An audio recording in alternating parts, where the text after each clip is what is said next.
राम राम जी। श्लोक महला नौवां। करनो हो तो सो ना कियो परियो लोभ के फंद, नानक समयो रम गियो अब क्यों रोवो तंद। गुरु तेग बहादुर जी कहते हैं, करनो हो तो सो ना कियो। जो कार्य करना था, जो कार्य बहुत ज़रूरी था, वो तो किया नहीं। परियो लोभ के फंद, लोभ में आकर, धन के लोभ में आकर, शोहरत के लोभ में आकर सांसारिक माया इकट्ठी करने में ही सारा समय व्यतीत कर दिया। नानक समय रम गियो अब क्यों रोवो तंद।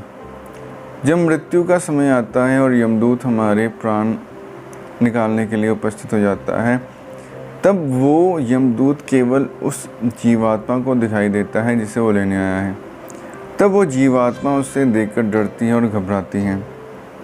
लेकिन गुरु तेग बहादुर जी कहते हैं, अब घबराने की ज़रूरत क्या है, क्यों घबरा रहे हो। क्योंकि जब समय था साधना का, भक्ति का, तब तो भक्ति की नहीं। तो अब घबराने से, रोने से कोई फ़ायदा नहीं है। इसलिए जब आपके पास समय है, जब परमात्मा का नाम सिमरन कर सकते हो, तब केवल धन को कमाने के लिए ही 2400 घंटे नहीं लगाने चाहिए।